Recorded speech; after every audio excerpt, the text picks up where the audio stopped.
Buen día y bienvenidos sean a la quinta conferencia de temas selectos de virología. Esta vez con nosotros se encuentra la doctora en Ciencias Biomédicas Lilian Hernández Mendoza, profesora de carrera de la Facultad de Medicina de Ciudad Universitaria, adscrita al Departamento de Microbiología y Parasitología.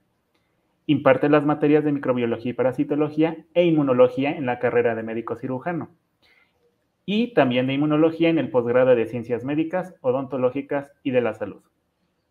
Su experiencia docente es de casi 40 años y actualmente también forma parte de los académicos inscritos al Laboratorio de Biología del Citoesqueleto y Virología. Es curadora a su vez de las colecciones de microbiología y parasitología y de la COVID-19 del repositorio universitario de la Facultad de Medicina.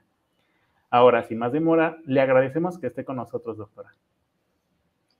Muchas gracias, Andy. Gracias a todos por haberme invitado y vamos a charlar un rato sobre los herpes virus que espero que sean de su interés porque son muy importantes para la consulta tanto del médico general como de los especialistas y ya que producen una gran variedad de enfermedades de interés médico. Entonces vamos a continuar con la presentación.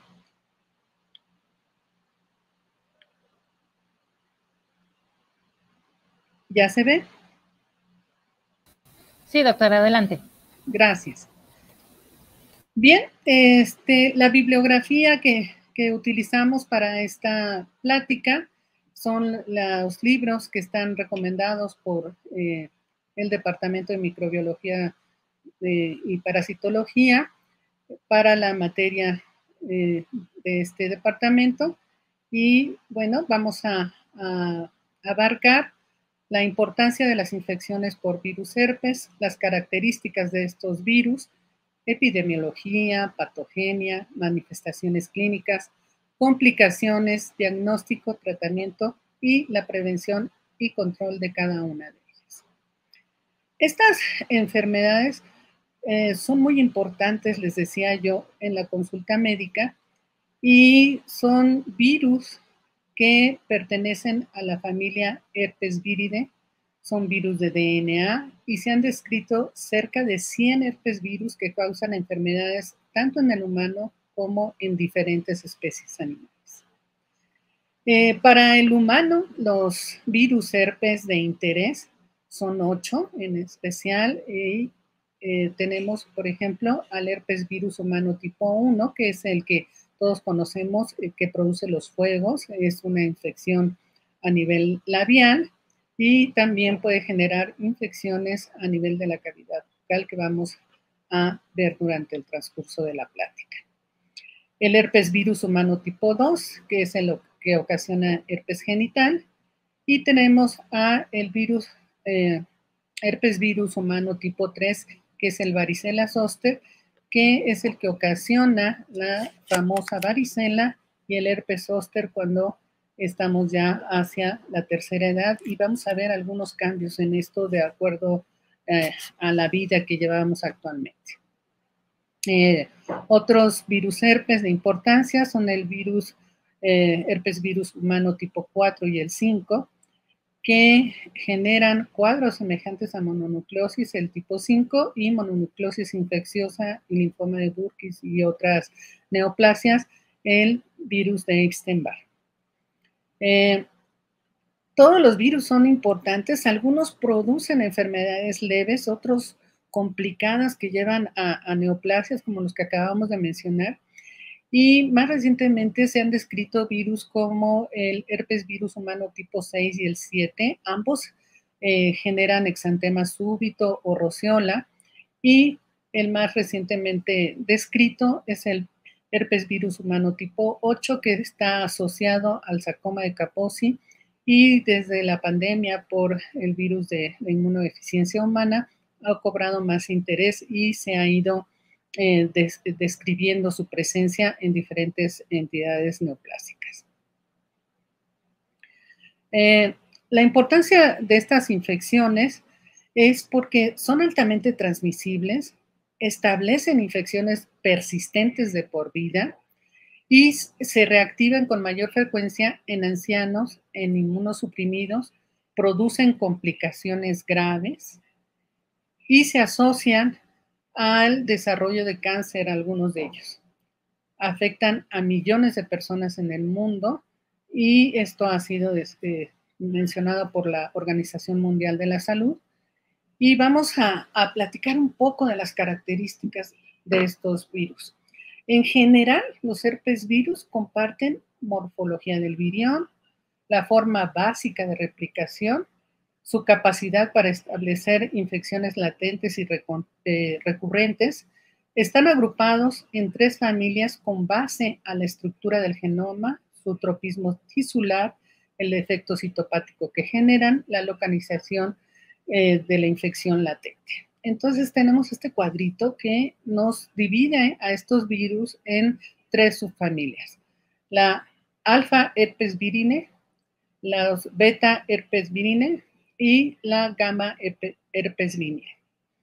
Dentro de la alfa, del grupo alfa, tenemos a los herpes simple 1 y 2, varicela zoster, que es el herpes virus tipo 3, y dentro de los beta tenemos al citomegalovirus, el herpes virus humano 6 y el 7, y en los gamma herpes virine tenemos a los virus de Epstein-Barr y herpes virus humano 8.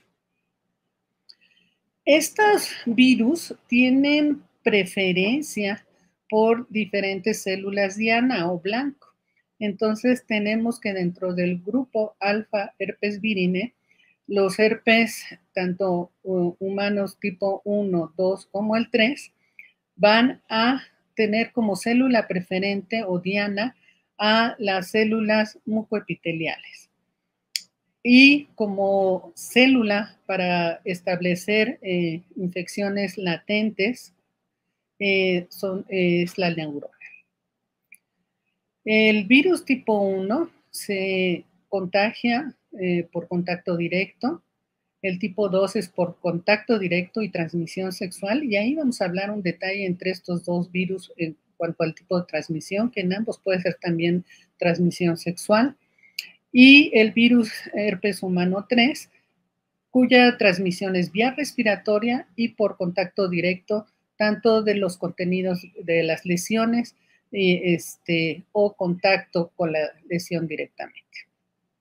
El virus herpes humano tipo 4 es el virus de Epstein-Barr. Su diana principal o célula blanco son los linfocitos B y las células epiteliales y establece infección latente en linfocitos B y es el que produce la enfermedad del beso, se transmite por saliva. El virus herpes humano 8 es el virus del sarcoma de Kaposi y se establece infección en linfocitos y otras células, pero establece una infección latente en los linfocitos B. Puede transmitirse por contacto directo, sexual y probablemente por saliva. Y finalmente, dentro de la familia beta herpes virine, tenemos los virus del herpes humano 5, 6 y 7. El 5 es el citomegalovirus y su célula blanco son monocitos, linfocitos y células epiteliales. Para el virus tipo 6 tenemos que es la célula blanco son los linfocitos T y ambos establecen infecciones en células del sistema inmunológico. Para el tipo 5 tenemos que establecen infecciones latentes en monocitos y linfocitos y el 6 en linfocitos T. Se transmiten por contacto directo, transfusiones, trasplantes de tejidos, de órganos principalmente, la vía congénita, respiratoria y contacto directo.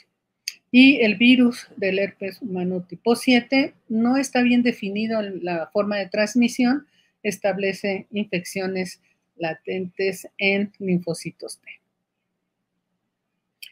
Bien, estas subfamilias también se caracterizan, les decía yo, por el tipo de ciclo biológico y citopatología que generan. Entonces, los de la familia alfa tienen un ciclo biológico corto y una citopatología citolítica. Son infecciones del género simplex virus del tipo 1 y 2 y varicelovirus del tipo 3. En cambio, los beta, los de la familia beta, tienen un ciclo biológico largo y establecen infecciones citomegálicas. Vamos a ver las características de las células, infecciones latentes en glándulas y riñones, y también establecen un ciclo biológico largo y linfoproliferativo. Entonces pueden ser citomegálico y linfoproliferativo. Y para los gamma tenemos un ciclo biológico variable y linfoproliferativo. Y bueno, ahí tenemos el virus de Epstein-Barr, que ya decíamos que produce neoplasias, y el virus de sarcoma Kaposi, que el sarcoma, como ustedes saben, es también una neoplasia vascular. ¿Cuál es la estructura de estos virus? Entonces viene algo, y yo lo quise poner con esta imagen del libro, que son virus grandes, pero aquí en esta imagen del libro, porque así lo reportan los libros, vemos que son relativamente grandes, ¿no? Porque hay virus inclusive de DNA de doble cadena como es que son mucho más grandes que él, y virus mucho más pequeños. Pertenece a la clase 1 de la clasificación de Baltimore, ya que son virus de DNA bicatenario lineal con un genoma grande que codifica aproximadamente 100 proteínas, dependiendo del tipo de virus, que puede tener 70 proteínas, menos o más. Y estas proteínas están implicadas en la adhesión, en la fusión, en la evasión de la respuesta inmune y obviamente en la regulación del aparato replicativo de la célula para poder tomar mano de esas herramientas replicativas y poder establecer el ciclo replicativo viral como predominante en la célula infectada. Sus secuencias génicas van a diferir de tamaño y orientación dependiendo del virus. Y estos virus cuentan con secuencias repetidas directas o invertidas que va a permitir la formación de segmentos circulares y recombinación intragenómica, principalmente en virus del herpes simple, citomegalovirus y virus varicela zoster. Tienen poca homología entre los distintos virus, que va desde un 31 hasta un 75%. Y los más homogéneos entre sí son, por ejemplo, entre el virus del herpes simple 1 y el 2, y entre el virus del herpes humano 6 y el 7. Son virus con una cápside icosaédrica y tienen alrededor de 162 capsómeros. Tienen una envoltura glicoproteica. Esta envoltura es derivada de la membrana nuclear o puede ser del aparato de Golgi y presenta un tegumento. Entonces, ¿qué es el tegumento? Es el espacio que existe entre la cápside viral y la membrana o la envoltura viral. Y en este tegumento o matriz viral existen glicoproteínas que recubren el espacio entre la envoltura y la nucleocápside. Estas proteínas van a participar en la replicación viral, en mecanismos de evasión inmune, en el tránsito de los virus desde que penetra la nucleocápside a el citoplasma celular hasta encontrarse con el núcleo y a través del poro nuclear establecer la entrada del material genético viral al núcleo, donde va a ser replicado y va a ser transcrito para generar todas las proteínas necesarias para sus ciclos biológicos. Y otra cosa muy importante, desde que penetra al núcleo, las proteínas del tegumento pueden inhibir las vías de señalización y activación de la célula, tanto de los mecanismos que participan en la replicación viral y transcripción y traducción de proteínas, como también en la inhibición de vías de señalización que van a llevar a la expresión de genes para la producción de interferones que son clave en contra de la infección viral. Algo importante de todos estos virus es que se replican y se ensamblan en el núcleo y, bueno, van a ocasionar diferentes entidades patológicas dependiendo del tipo de virus, de la vía de entrada, del tropismo viral por células susceptibles y permisibles, de la susceptibilidad, podemos decir que depende de la presencia de receptores específicos y del tejido que se va a ser infectado por el virus.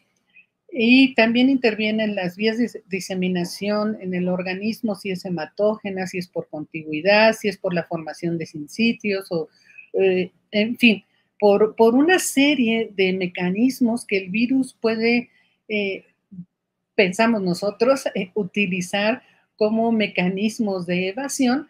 Y digo, pensamos nosotros porque quién sabe qué piensan los virus. Claro que no piensan, ¿verdad? Pero bueno, son una cosa impresionante y su forma de secuestrar la maquinaria celular es muy importante para hacerse provecho de esos mecanismos. Y pues la interacción de todas estas cosas que les acabo de mencionar influyen en la evolución final de la infección. Entonces, vamos a ver algo referente a el ciclo viral. Y vamos a ver que, por ejemplo, los virus de herpes simple tienen una duración de su ciclo viral de 18 horas, que es relativamente corto, comparado con el ciclo viral del citomegalovirus, que se llega a establecer hasta en casi 3 días, ¿no? 70 horas. En el ciclo viral, implica desde la entrada del virus a la célula hasta la síntesis de macromoléculas virales para el ensamblaje de los viriones, y prácticamente el virus para la síntesis de macromoléculas de la célula huésped desde el inicio de la infección. Entonces, aquí vamos a hacer caso más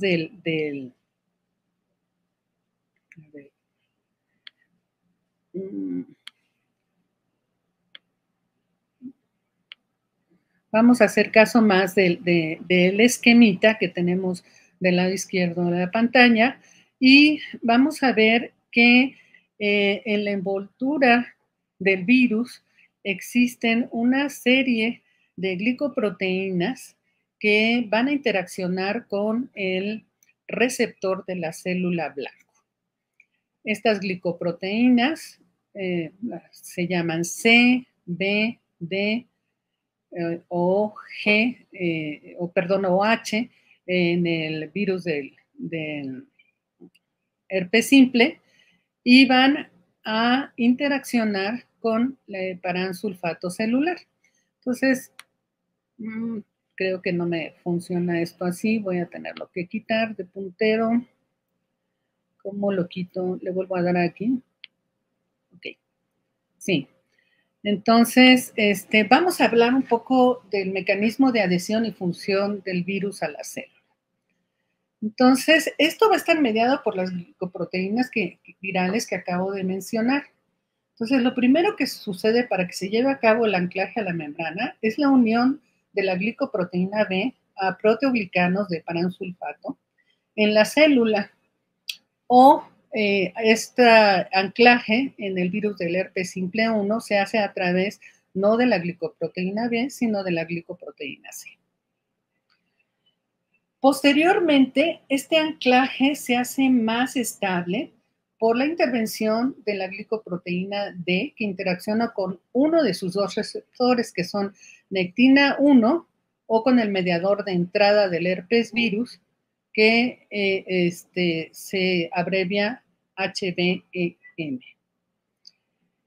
Posteriormente, la glicoproteína H y la glicoproteína L activan el proceso de fusión de la glicoproteína D que inició todo esto. Es importante mencionar que la nectina 1 es ubicua en las células de los humanos. Tiene un papel estructural en uniones adherentes de células epiteliales y en sinapsis neuronales. Y este mediador de entrada del herpes virus se encuentra en células inmunes como los linfocitos T. Entonces van a tener la participación de estos receptores mucho que ver con la fisiopatogenia de las enfermedades que ocasionan estos virus. Entonces, después de que se lleva a cabo la fusión de la envoltura viral con la membrana plasmática, el virus introduce su nucleocápside en el citoplasma. Y entonces aquí en el esquema vemos cómo entra la nucleocápside y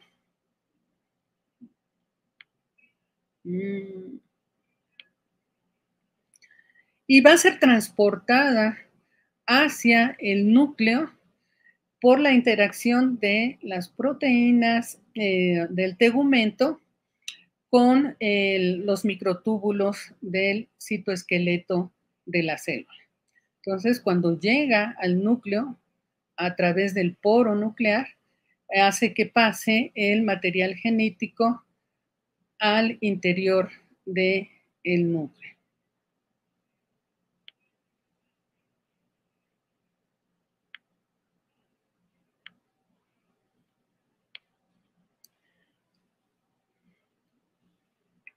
Una vez que entra, el DNA pasa de una forma lineal a una forma circular y la transcripción del genoma viral es coordinada y regulada en 3 fases.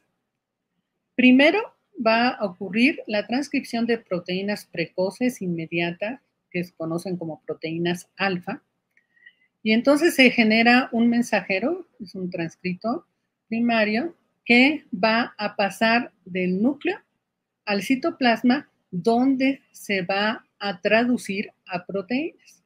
Las proteínas que se generan pasan del citoplasma al núcleo y van a ejercer diferentes funciones. Por ejemplo, las alfa se unen al DNA, regulan la transcripción y controlan los mecanismos celulares. En segundo lugar, se lleva a cabo la transcripción de proteínas precoces o beta, que corresponden a factores de transcripción y enzimas virales, así como una ADN polimerasa. Entonces, se lleva a cabo la transcripción de estos genes, sale el mensajero, se traduce en el citoplasma, se producen las proteínas que vuelven a entrar al núcleo para establecer la síntesis de DNA y la generación a partir de este DNA de otros transcritos para la generación de otras proteínas, que son las proteínas tardías o gamma, que son proteínas estructurales y de ensamblaje viral, que van a estar codificadas en este mensajero que va a salir del núcleo, se van a traducir en el citoplasma y vuelve a ensamblaje de cápsides vacías. Para esto se van a necesitar enzimas de transcripción y tenemos que la RNA polimerasa 2 celular se utiliza para todos estos procesos, factores virales que van a estar regulando todos estos procesos y factores nucleares celulares que van a permitir que se genere todo esto en la célula que está siendo infectada. Estas interacciones entre sí van a determinar si la infección es lítica o es persistente. Esto que les acabo de describir corresponde a una infección lítica.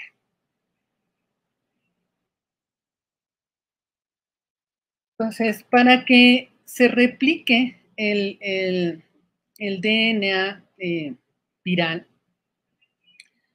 se necesita una DNA polimerasa viral.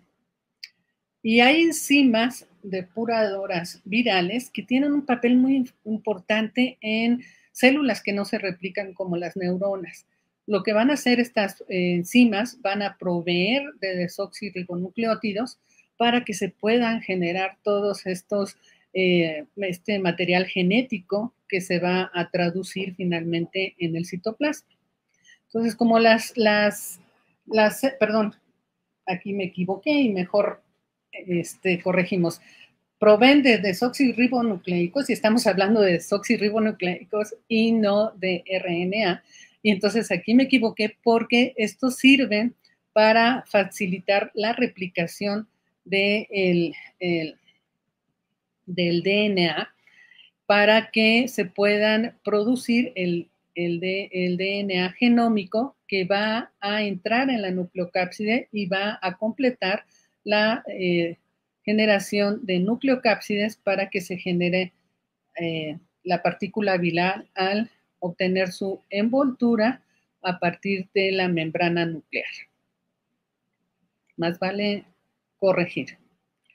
Las procápsides vacías, entonces, que se están generando por ensamblaje y son recién sintetizadas, van entonces a adquirir el DNA que se está replicando y posteriormente van a adquirir la envoltura a partir de la membrana nuclear o en el aparato de Golgi.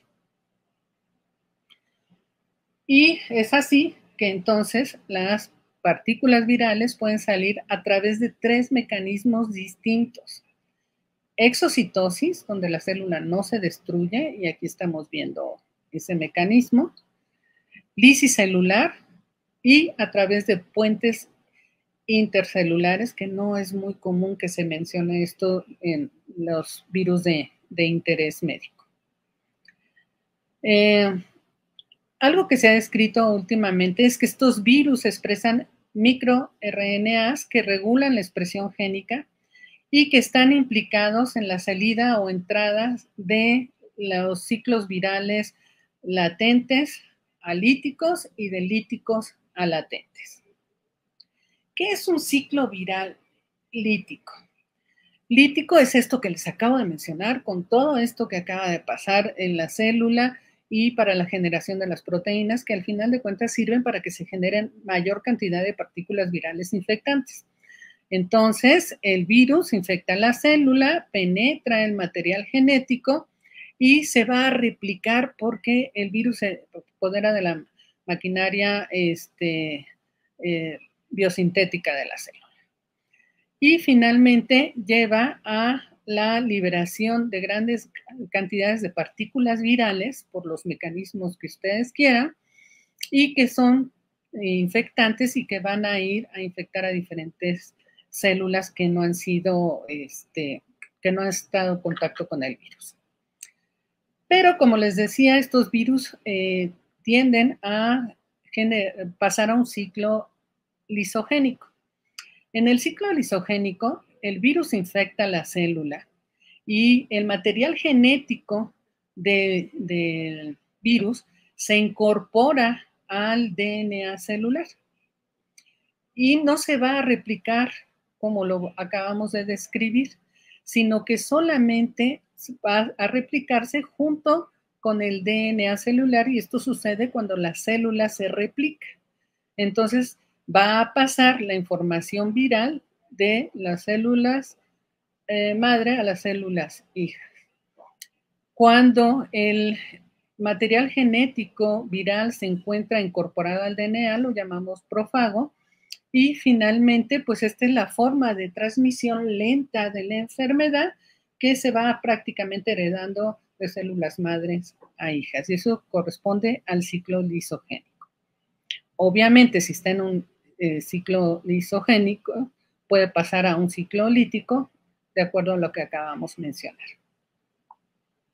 Epidemiológicamente, en general, Las infecciones por herpes virus son muy frecuentes en el mundo. Pero las infecciones por virus del herpes simple son, yo creo que las más frecuentes. Y se estima que cerca de 500 millones de personas en el mundo tienen herpes genital. Aproximadamente 2/3 de la población mundial está infectada por el virus del herpes simple tipo 1, que da el herpes labial o el herpes oral. Y el virus del herpes simple 1 es la primera causa de ceguera en el mundo, porque genera queratitis herpéticas, y vamos a ver unas imágenes más adelante. Los herpes virus generan infecciones clínicas y subclínicas, lo que favorece su diseminación. Son transmitidos de manera diferente dependiendo del tipo, puede ser perinatal, y los herpes virus suelen causar importantes secuelas y mortalidad infantil. Estos virus además generan infecciones latentes que evaden eficientemente también la respuesta inmunológica del huésped, y una forma de hacerlo es que no se vean las partículas virales fuera de la célula, y como están en una fase lisogénica, donde se está propagando el virus sin que se exponga al medio externo celular, pues el sistema inmunológico no lo puede ver. Estos dos virus se diseminan ampliamente, pueden infectar células mucoepiteliales, producen una enfermedad aguda, y puede ser latente en neuronas, y siempre va a ser el mismo sitio en donde salga el herpes labial. Entonces, si a mí me salió aquí el herpes labial, pues me va a volver a salir ahí, y a lo mejor ustedes no lo han observado, pero queda ahí, y si son infecciones severas, pues queda una alteración en la sensibilidad en la zona. Entonces, la enfermedad aguda puede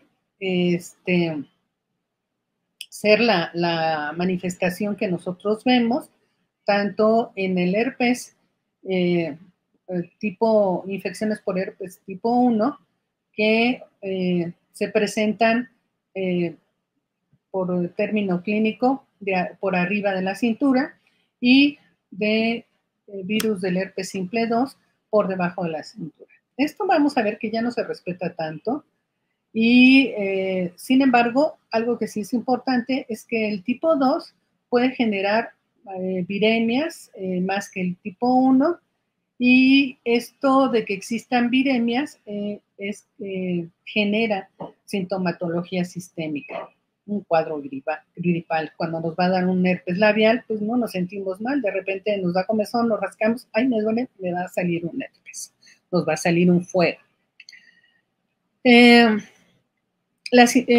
Estos dos virus establecen infecciones líticas en muchos tipos celulares y persistentes en linfocitos y macrófagos, y también se presentan infecciones latentes en las neuronas. Se van a transmitir por contacto directo, dependiendo del tejido infectado, puede ser oral, genital, ocular, cerebral, y pueden ejercer un efecto citopático directo, y vamos a ver más adelante, como es la formación de sincicio, que le permite evadir la respuesta inmune, ya que se disemina célula a célula sin salir de la célula, lo que favorece la evasión por neutralización a través de anticuerpos. Sale del estado de latencia ante estrés o inmunosupresión, y el estrés puede ser causa de inmunosupresión transitoria, como el que se aproximan los exámenes departamentales o finales, o tenemos una dificultad en casa o en el trabajo que nos altera y genera una inmunosupresión transitoria. Su eliminación depende de la respuesta inmune celular, y porque como se esconden del sistema inmunológico, los anticuerpos no pueden neutralizar. Pero los mecanismos de respuesta inmune celular sí pueden mediar la destrucción de células infectadas por el virus a través de mecanismos de citotoxicidad dependiente, celular dependiente de anticuerpos. Entonces, en este esquema me gusta mucho porque vemos las diferentes presentaciones clínicas que pueden generar estos dos tipos de virus del herpes simple. Entonces decíamos que por arriba de la cintura era el herpes simple 1 y aquí vemos que también el herpes simple 2 produce por arriba de la cintura. Y aquí también vemos que por debajo de la cintura, que era el herpes simple 2, también se presentan infecciones por herpes simple 1.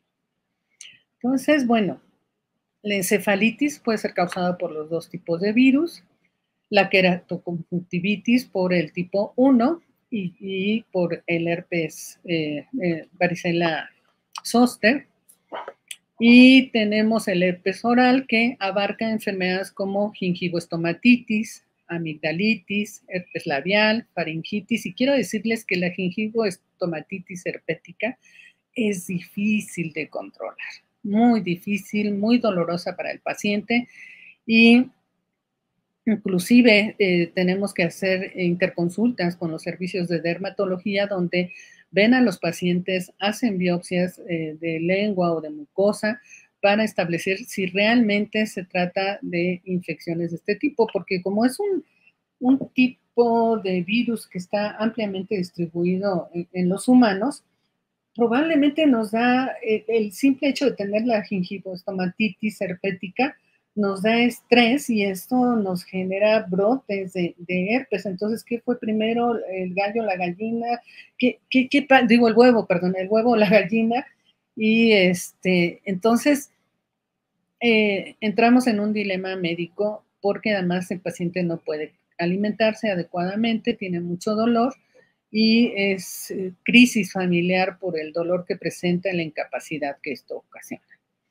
También se puede producir enfermedades más graves como la traqueobronquitis o el herpes gladiotorum, que se presenta en los jugadores de rugby. Y le decía a una amiga aquí en el laboratorio hace un rato, dije, no me recuerdo cómo es esto, no sé si fue el COVID o qué pasó. El caso es que ella sí sabía y bueno, esto se debe a lesiones que se generan por deportes de contacto y entonces aparecen las lesiones herpéticas en zonas del tórax, la cara, los brazos y las manos, donde se generan estos traumatismos y bueno, esto no es tan frecuente, al menos en la consulta general y de especialidad, aunque probablemente en especialidad de medicina del deporte sí la vean. Por las prácticas sexuales se ha ido en aumento la aparición de herpes genital ocasionada por virus del herpes simple 1, aunque es más característico que sea por virus del herpes simple 2. Y el herpes bucal también puede ser ocasionada por herpes virus simple 2. Y el panadizo herpético, que vamos a ver una fotografía más adelante, en donde vamos a ver vesículas herpéticas en los dedos y vamos a ver en qué ocasiones se genera. El herpes neonatal también se debe a virus del herpes simple 2, pero si puede ocasionar herpes genital, el tipo 1, probablemente también sea causa de herpes neonatal. Entonces, aquí vemos una serie de fotografías un poco impactantes, donde vemos el típico fuego o herpes labial. Vemos, esta es la región sacra, y vemos cómo este acúmulo de herpes genital aparece en esa zona. Aquí vemos un dedo, este es el panadizo herpético. Aquí vemos herpes ocular. Pero el problema del herpes ocular, que esta es la fase aguda, en la fotografía del lado derecho superior, es que puede generar afectación de la córnea. Y entonces vemos en la fotografía del lado izquierdo inferior cómo hay opacidad de la córnea. Estos pacientes pierden la vista y entonces son candidatos a trasplante de córnea, que es la siguiente diapo, y que, digo, de fotografía, y que corresponde ahí a una córnea trasplantada, que vemos ahí los puntos, pero el problema anterior, y ahora yo creo que ya no se usa tanto esta sutura en la córnea, es que los puntos se iban retirando poco a poco y tardaba el retiro de puntos hasta 1 año. Entonces recordemos que este tipo de infecciones que están en la cámara anterior del ojo pueden generar infecciones latentes por migración retrógrada en los ganglios nerviosos, ¿no? Puede ser a nivel de nervio óptico o todavía más allá a nivel de encéfalo. Entonces, con algunos tratamientos con inmunomoduladores, pues esta opacidad no es tan aparente y podemos dilatar en un momento dado la necesidad de un trasplante de córnea.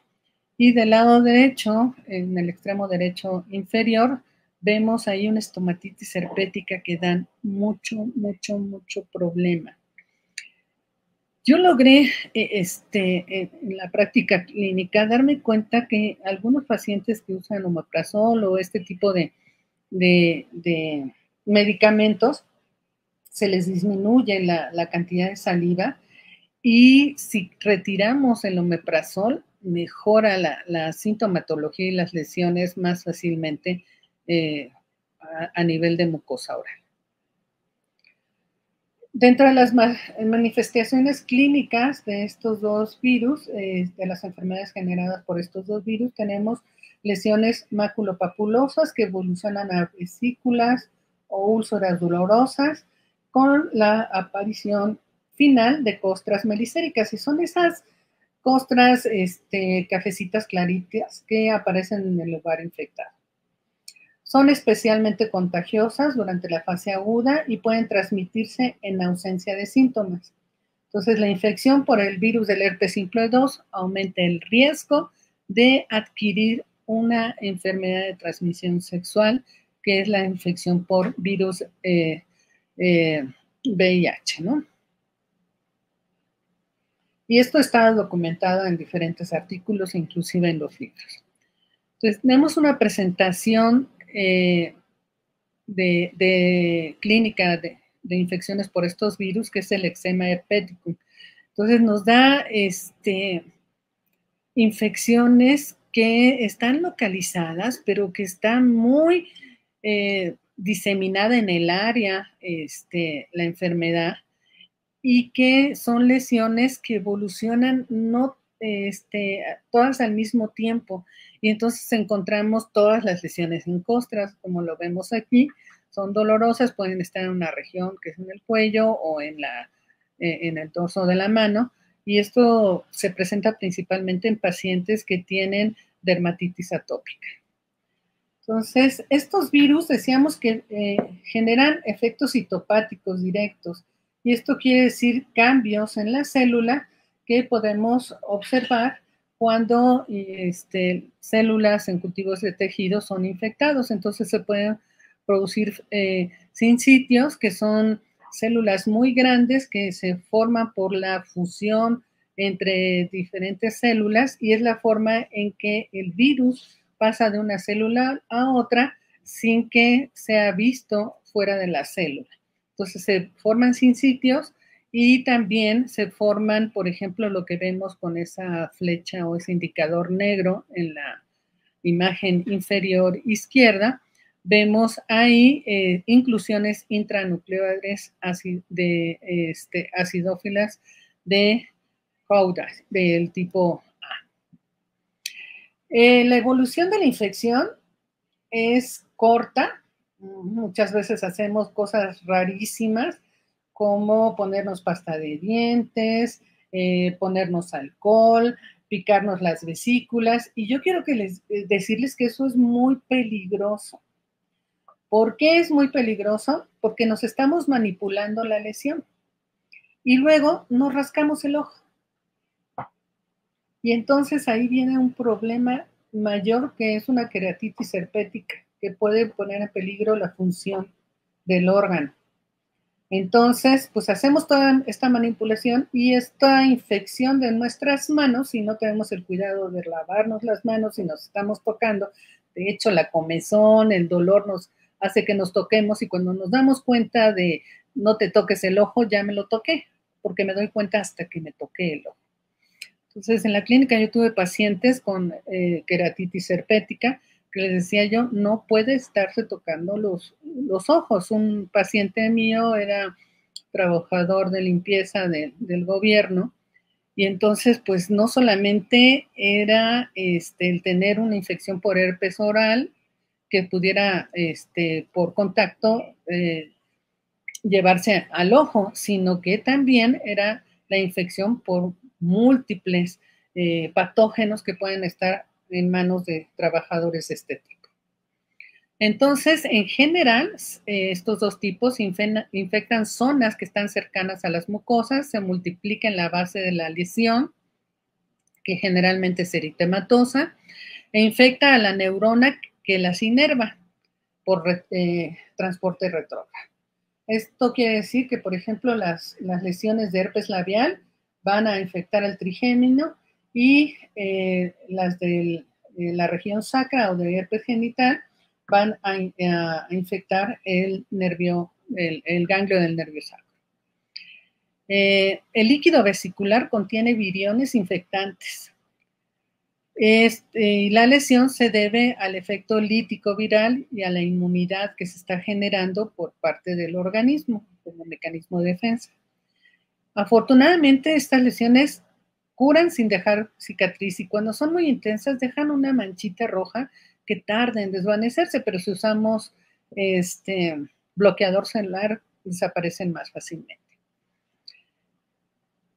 Y entonces, cuando desaparece el cuadro clínico agudo, el virus pasa a la fase lisogénica de infección latente en los ganglios nerviosos, y ahí termina el asunto y nos olvidamos de ella mucho tiempo, pero puede aparecer, puede ser recurrente por diferentes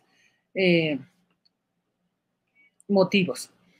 Generalmente las infecciones recurrentes son menos graves, aunque en algunos casos yo les he visto que son más graves, y en esos casos debemos de ser muy insistentes en tratar de identificar alguna enfermedad de fondo que esté generando una inmunosupresión constante.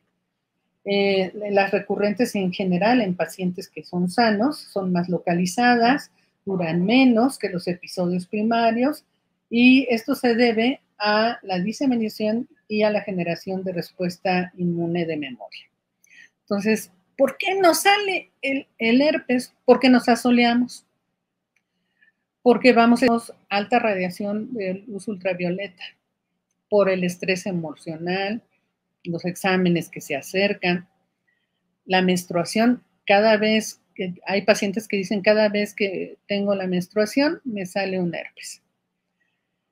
Por comer alimentos picantes, ácidos, alergias, la inmunosupresión temporal por estrés, quimioterapia, radioterapia, inmunodeficiencia adquirida, porque el paciente está desarrollando una enfermedad neoplásica y no se ha dado cuenta, y si tenemos pacientes que no responden al tratamiento, debemos de buscar qué es lo que está generando este estado de inmunosupresión.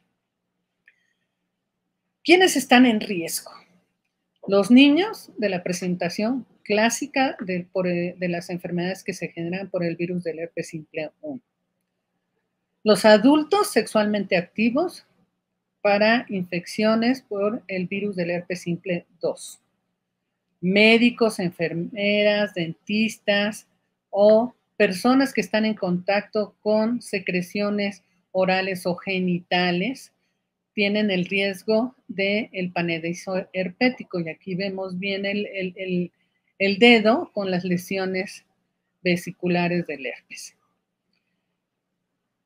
Los pacientes que tienen mayores complicaciones, como sería la diseminación de la enfermedad, incluso la generación de una encefalitis herpética que es mortal, son las personas inmunocomprometidas y los recién nacidos. Entonces, hay que acordarnos de que los herpes virus infectan células del sistema inmunológico y las destruyen, y entonces o se apoderan de ellas, y esto genera inmunosupresión. También hay ocasiones que la respuesta inmunológica es la que está generando los cambios patológicos, y esto se debe a inmunoestimulación o a ambas. A la fecha no existen medicamentos totalmente efectivos contra estas enfermedades, y el uso de citocina genera efectos secundarios graves. Hoy también el uso de otros inmunomoduladores sí han servido con cierto grado de efectividad para el tratamiento de las enfermedades por virus del herpes simple. Entonces, ¿qué hacemos para el tratamiento? Podemos utilizar antiherpéticos, que generalmente son análogos de nucleótidos y otros inhibidores de la polimerasa viral. El tratamiento va a impedir el brote de la infección si los utilizamos en el creo que me va a salir un fuego, que me rasco y me duele. Empezamos con la terapia antiviral, inclusive no tiene que ser todo el tratamiento, pueden ser tratamientos cortos y la enfermedad se aborta. Y el curso de la enfermedad primaria, si llega a salir, puede acortarse, ¿sí? O podemos espaciar la recurrencia. No hay fármacos que eliminen la infección latente. Se utilizan todos estos, pero depende del cuadro clínico, de la severidad, de la resistencia a salir del cuadro agudo y de la experiencia médica para tratar a estos pacientes. Cuando hay infección por herpes genital en una madre que va a parir, pues debe evitarse el parto normal, y entonces tenemos que recurrir a la cesárea. No existen vacunas efectivas contra infecciones por estos dos virus, y hay que insistir en el uso de guantes en profesionales sanitarios para evitar el panadizo herpético. Algo muy importante es que las lesiones genitales activas no necesariamente se generan por tener relaciones sexuales cuando existen las lesiones. Sin embargo, nosotros recomendamos a las pacientes que no tengan relaciones sexuales si están las lesiones, y que deben de esperar a que estas lesiones estén reepitelizadas. Pero aún así, no.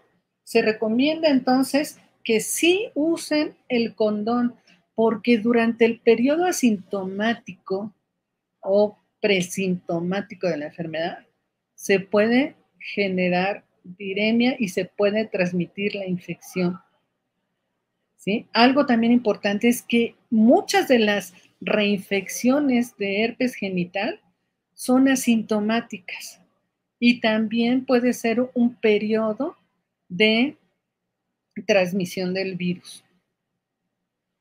Complicaciones: encefalitis, meningoencefalitis, herpes hemorrágico, herpes generalizado, y son las más graves. El diagnóstico es por el cuadro clínico, reacción en cadena de polimerasa,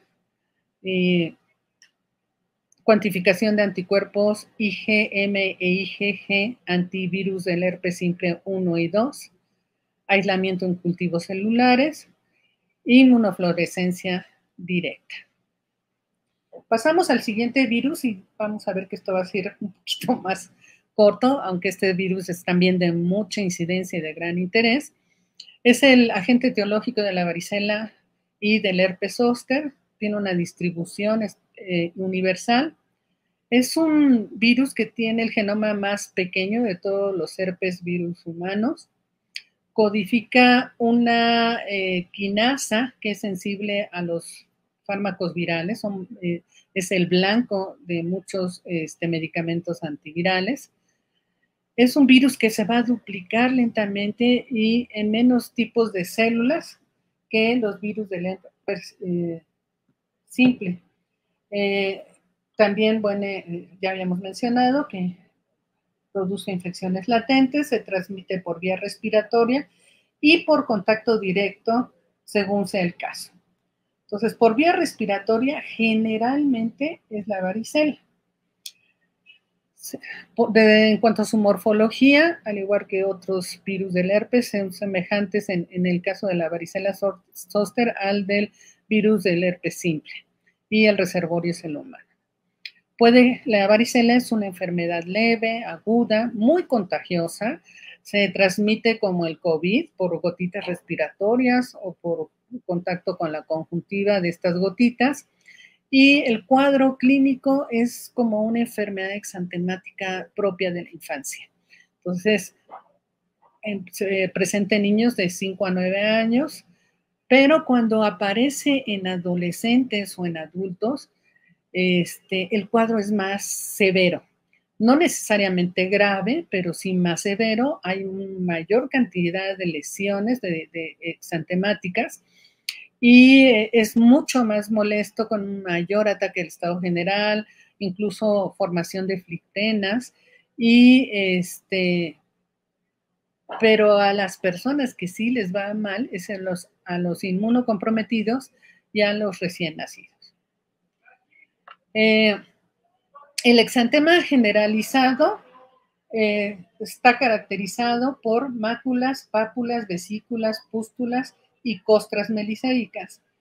Estas lesiones van a estar en diferentes estadios, es decir, va a haber máculas, pápulas, vesículas, pústulas y costras al mismo tiempo. Entonces, después de su replicación en el sitio de entrada, lo que sucede es que en los ganglios linfáticos regionales el virus presenta una multiplicación y se genera una viremia primaria, y de ahí se disemina a vaso e hígado, y eso da la presentación sistémica de la enfermedad.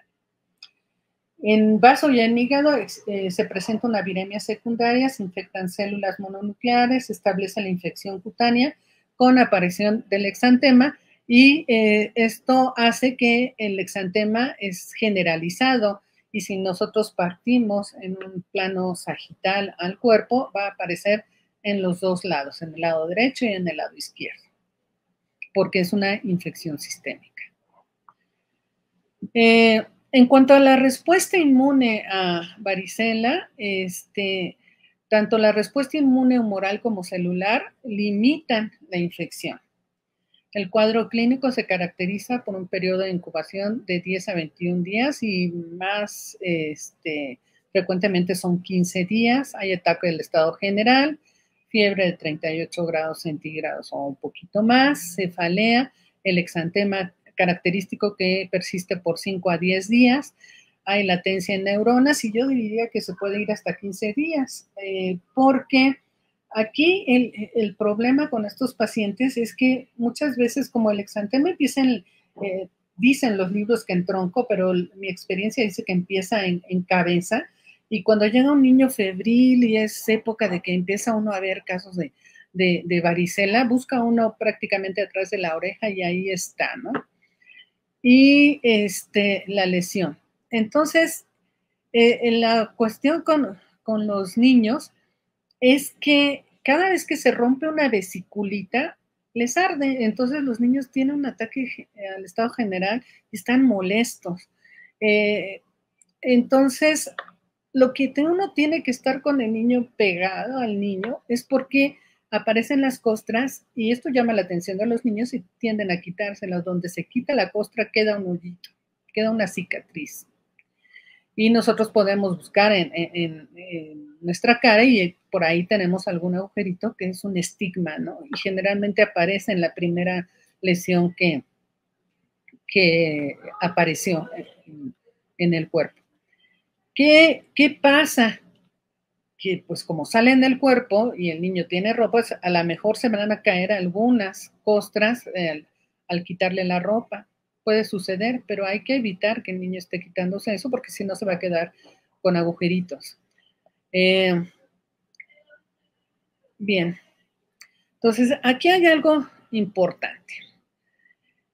Hay infección de la mucosa del tracto respiratorio superior inmediatamente y dura hasta que aparece la fiebre.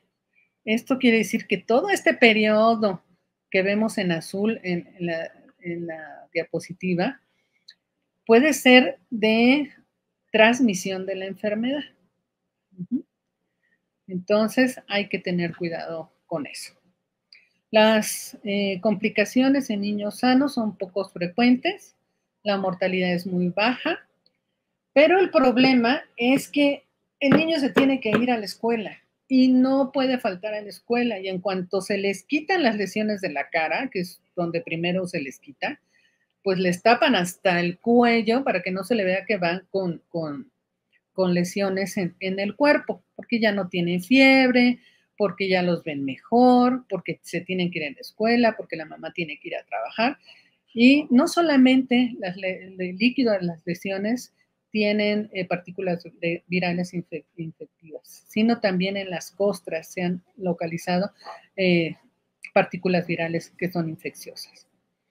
Entonces, si un niño se va a la escuela antes de estar perfectamente sano, ¿qué sucede?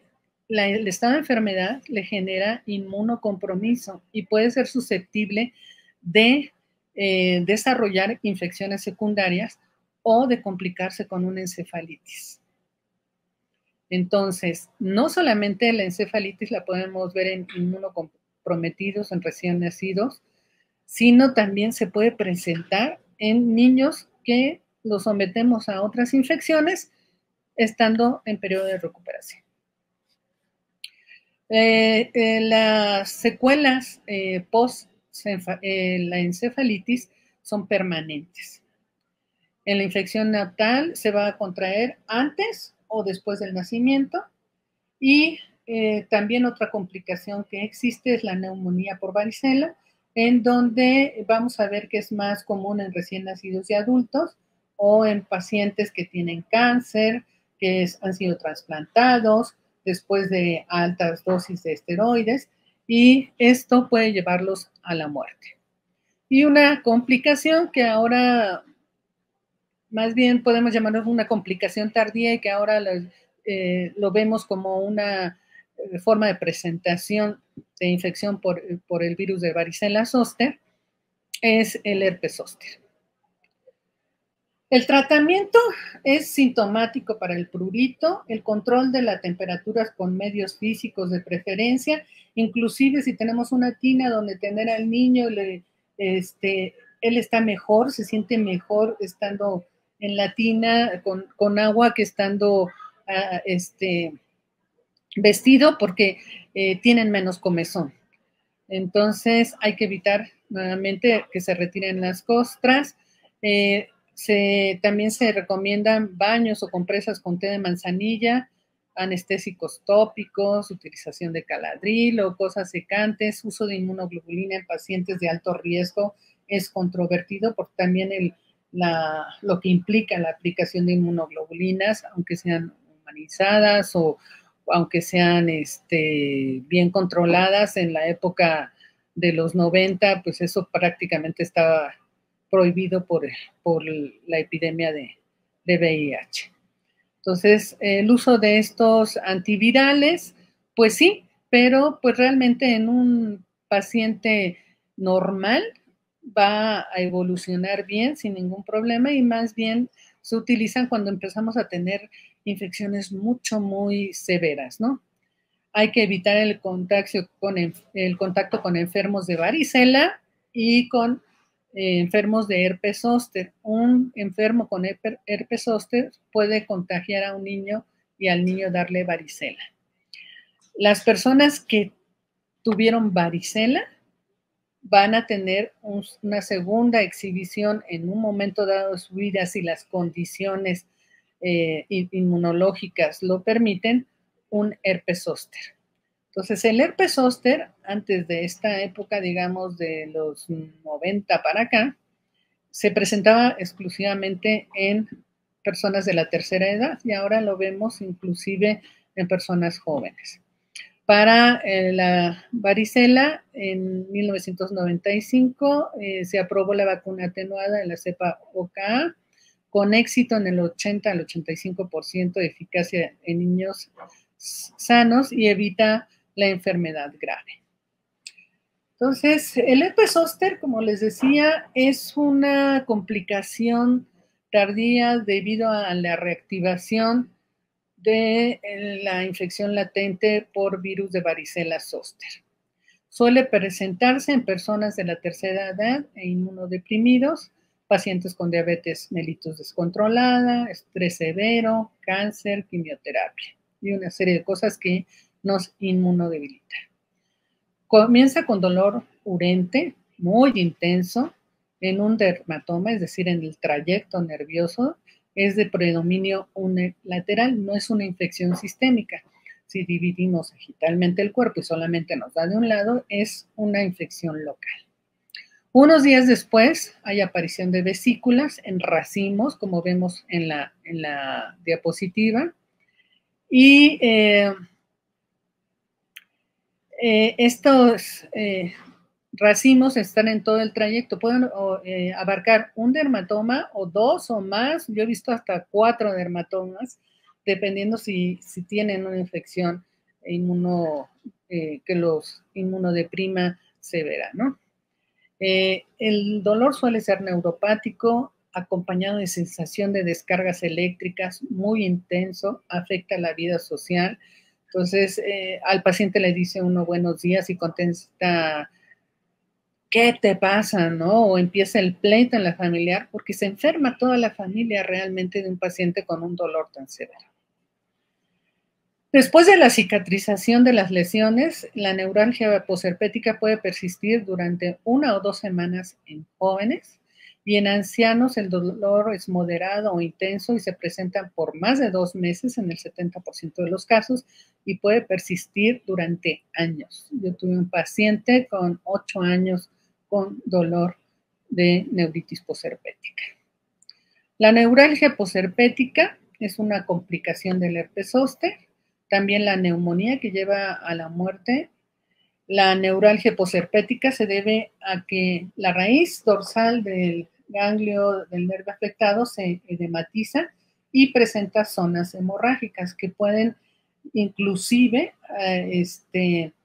tener infiltración hemorrágica, inflamación, necrosis de las células ganglionares.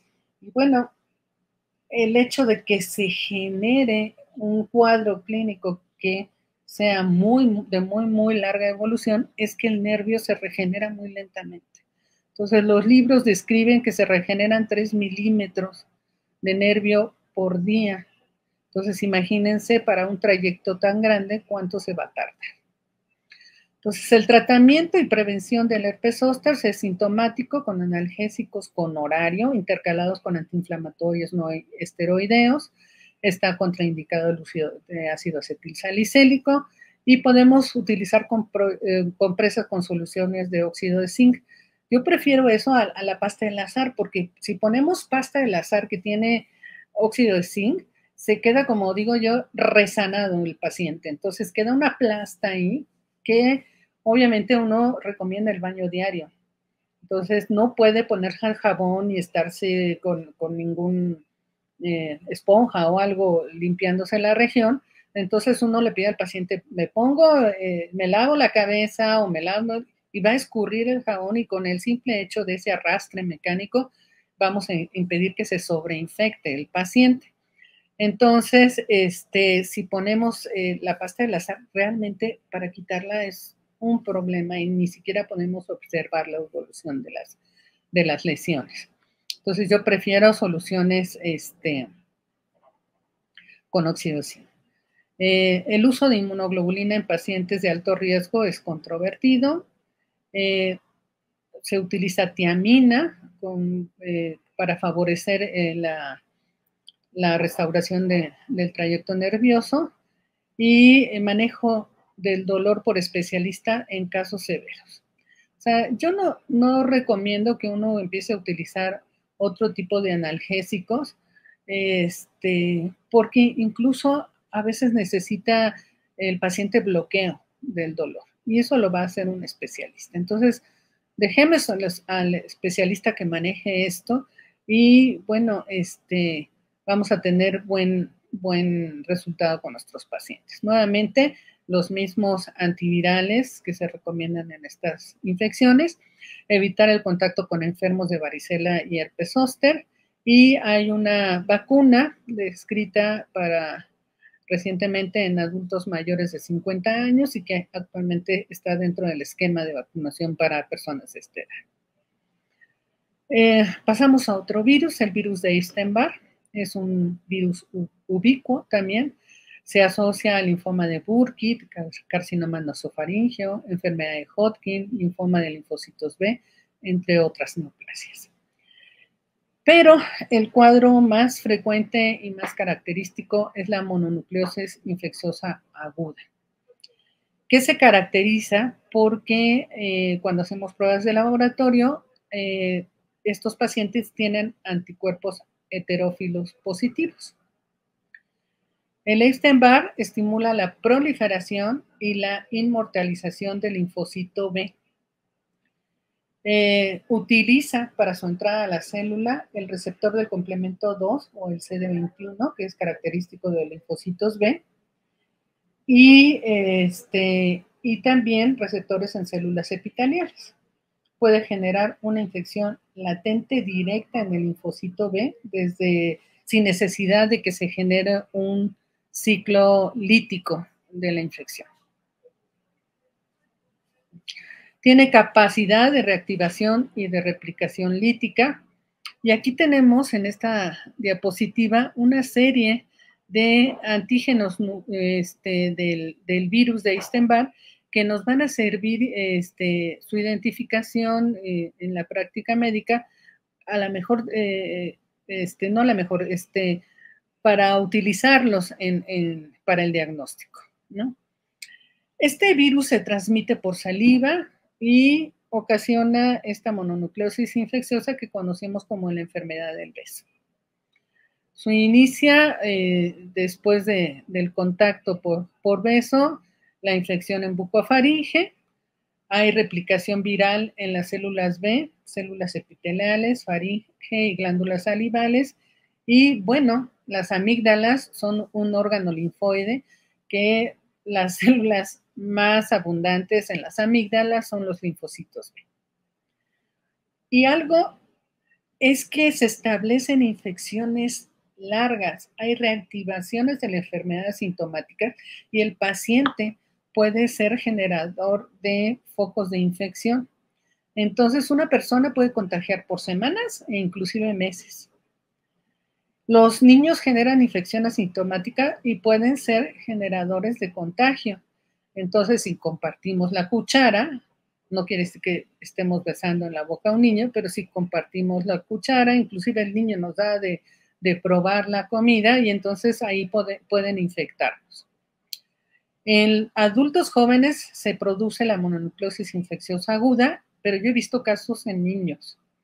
La mononucleosis se debe a una estimulación policlonal de linfocitos que genera reactivaciones debido a infecciones latentes y los estados de inmunosupresión son los que van a generar las reactivaciones de la enfermedad en ocasiones con cuadros muy graves.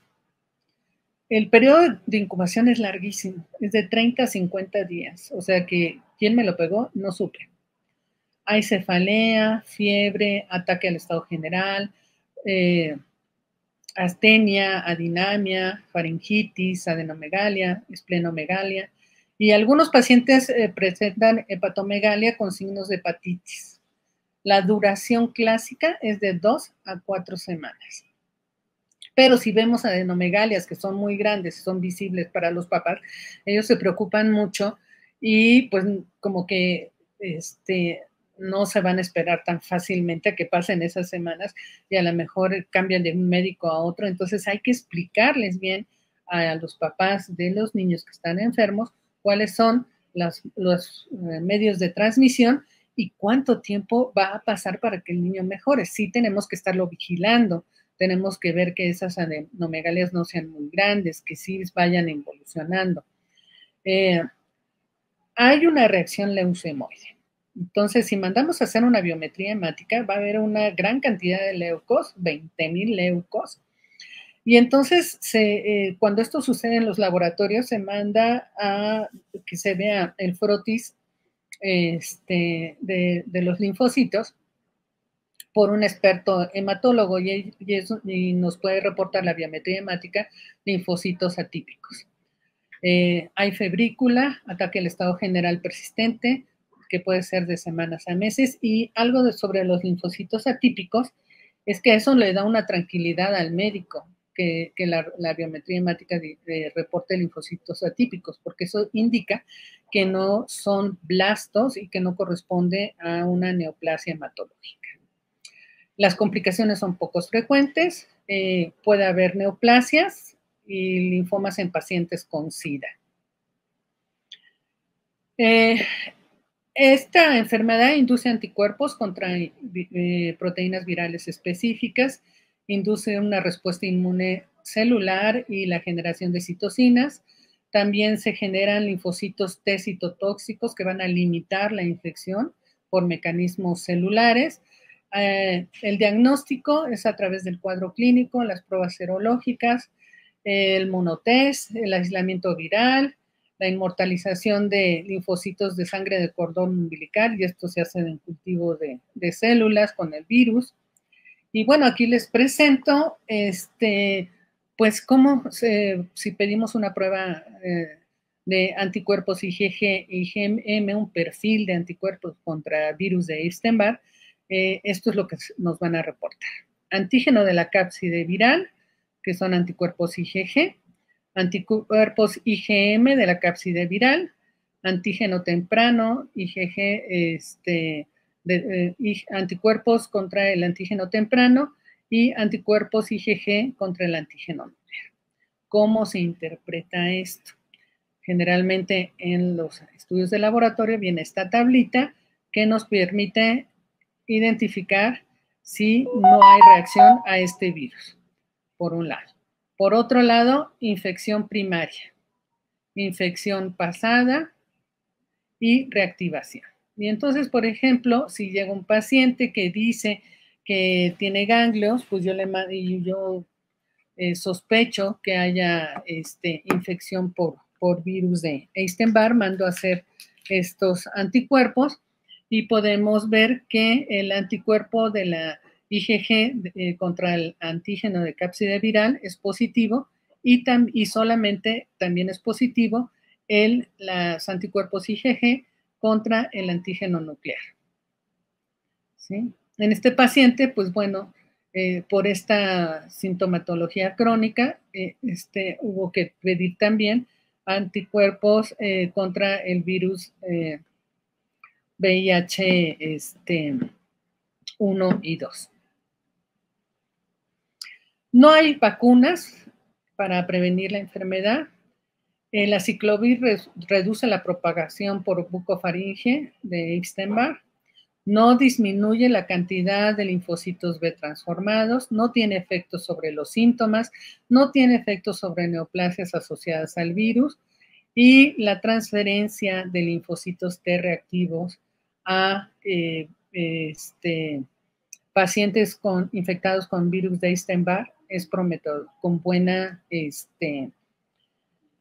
respuesta. Lo que sí he visto es que si agregamos inmunoestimuladores, ya sea biológicos o farmacológicos, responden adecuadamente.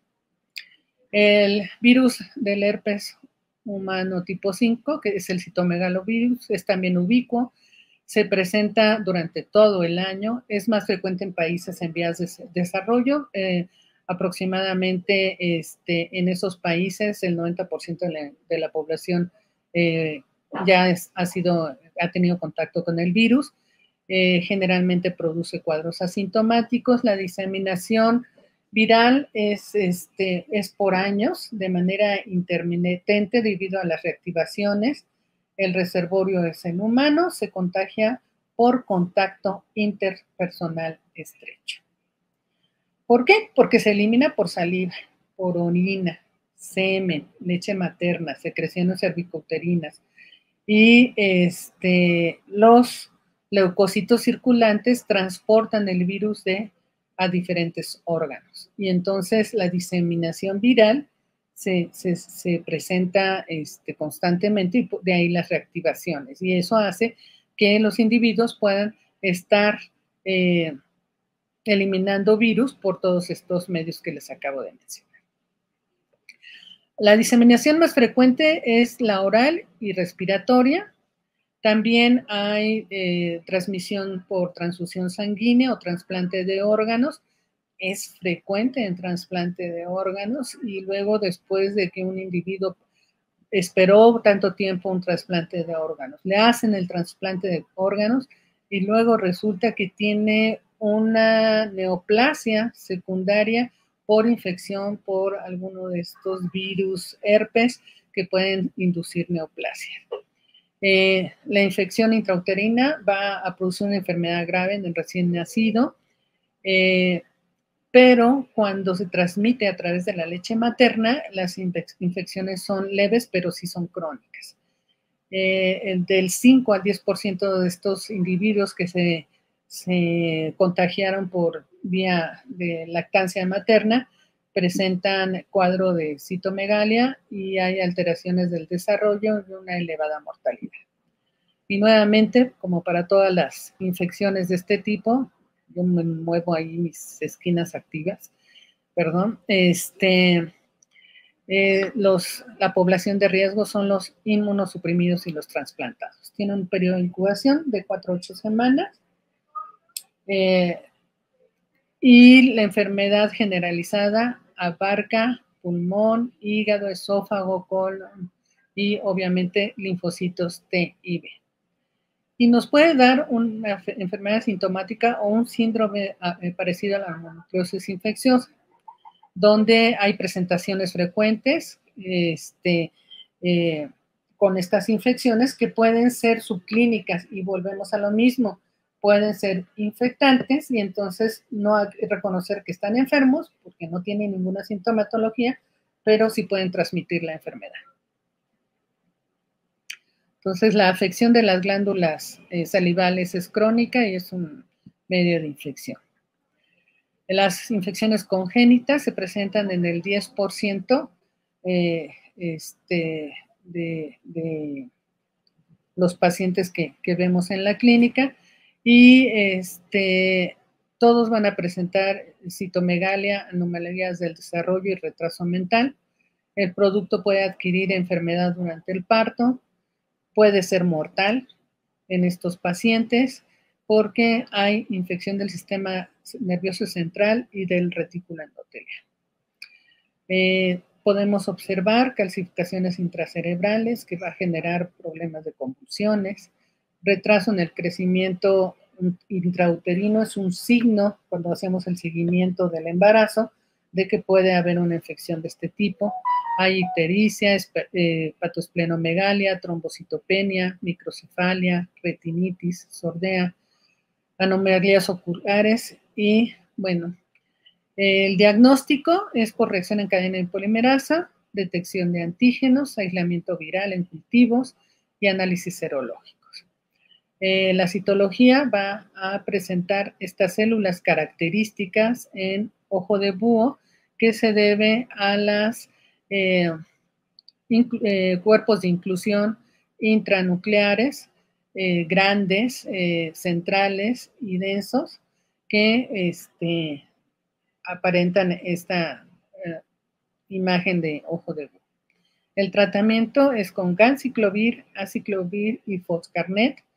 Y algo muy importante para prevenir es que se tenga control de los donadores y que se verifique en los bancos de sangre que la sangre esté libre de este tipo de virus.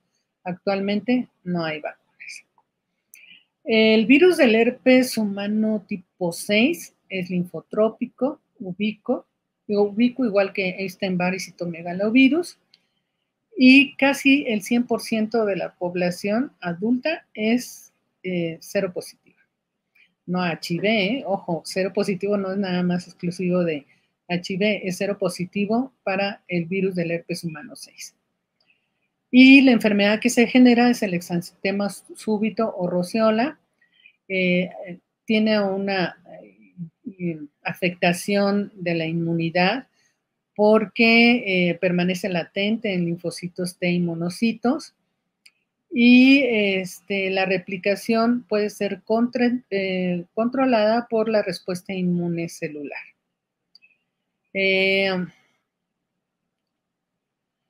Los individuos con inmunidad normal son resistentes a la infección. Entonces, ¿cómo se presenta el cuadro clínico? Voy a tener cuidado. Entonces, tenemos el virus de tipo 6, que presenta una incubación de 4 a 7 días con una fiebre alta que dura aproximadamente 4 días. Desaparece la fiebre y es característico. Aparece el exantema. Y al término de 24 a 48 horas hay recuperación del individuo, desaparece el exantema sin complicaciones. Este cuadro clínico se conoce como roceola, exantema súbito o sexta enfermedad, y es una infección común y viral y muy contagiosa.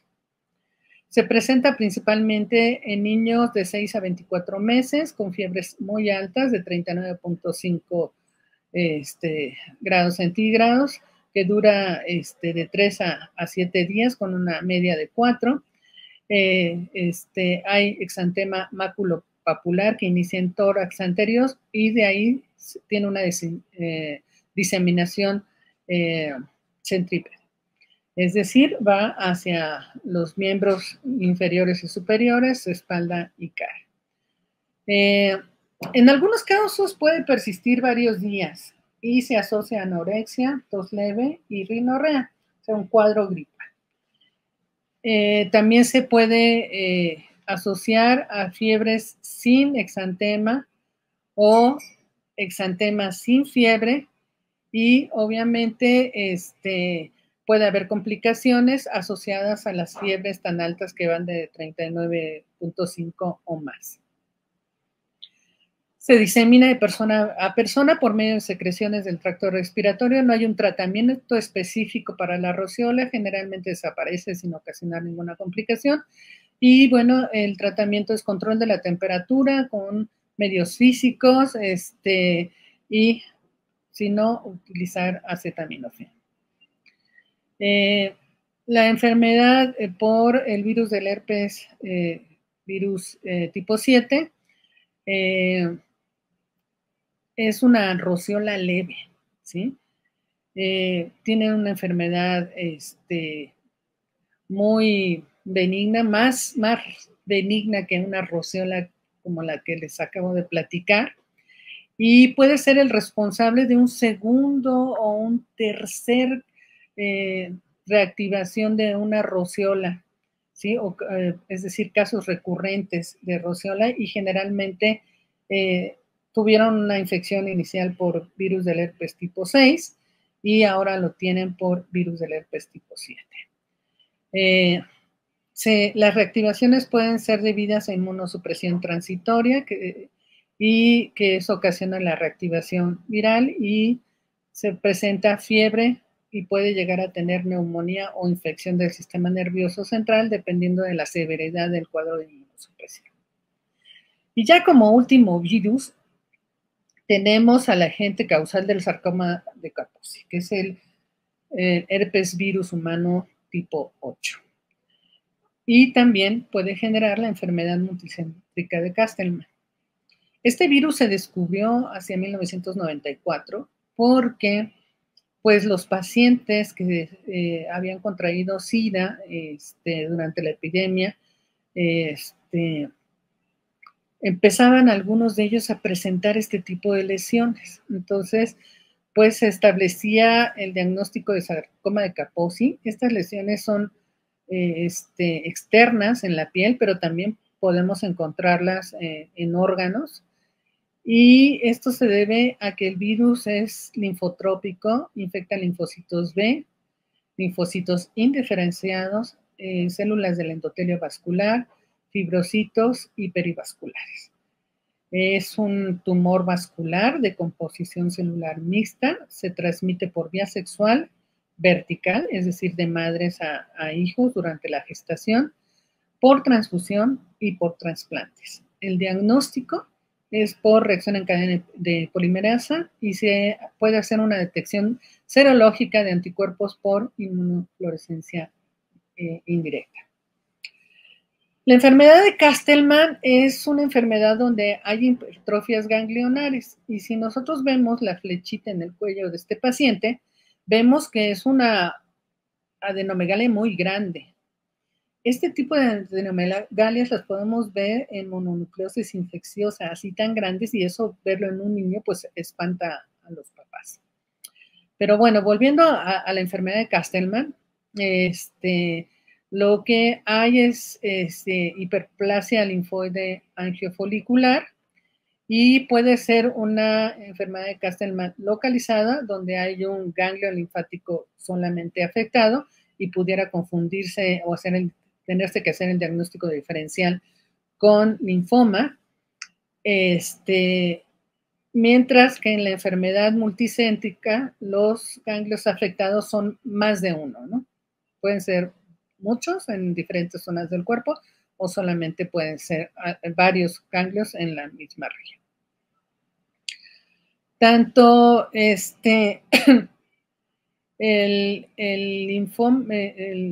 enfermedad de Castleman como el sarcoma de Kaposi generalmente son vistos por especialistas, ¿no? Para la enfermedad de Castleman, el hematólogo, y el sarcoma de Kaposi directamente por los oncólogos, al igual que puede ser también el sarcoma. El sarcoma y la enfermedad multicéntrica. Para el tratamiento del sarcoma de Kaposi se ha utilizado con cierto grado de éxito todos estos antivirales. Y quiero decirles que esto también depende a qué tipo de inmunosupresión se está asociando la infección o no. Si no se asocia a inmunosupresión, pues el paciente responde bien, pero si se asocia a inmunosupresión, la terapia antiviral de la inmunosupresión adquirida por SIDA, una buena respuesta al tratamiento va a generar una buena respuesta al tratamiento del sarcoma de Kaposi. Entonces, hay muchas cosas que pueden influir en la evolución de estos pacientes. Pacientes con SIDA que son fuertes de carácter, que no se indisponen ante el diagnóstico de la enfermedad, responden mejor que los pacientes que se ven abatidos por el diagnóstico de una enfermedad como el SIDA. Entonces, si tenemos estos pacientes que están afectados emocionalmente, su inmunosupresión es mayor y la evolución del sarcoma de Kaposi es más grave. Esto sería todo y muchas gracias por su atención. Muchas gracias, doctora, por la presentación y pues por también comentarnos acerca de sus experiencias de colocar además de la información que nos ha proporcionado, también de lo que ha vivido y de lo que ha observado. Tenemos algunos comentarios, algunos saludos, felicitaciones de Luz Martínez, Emi Romero, Juan Carlos Caena Serrano, María de Los Ángeles nos desean los buenos días, nos mandan saludos y aprovecho también esta oportunidad para invitarlos a la conferencia del viernes, que sería igual mismo canal, misma hora. Entonces no falten, por favor, y que tengan muy buen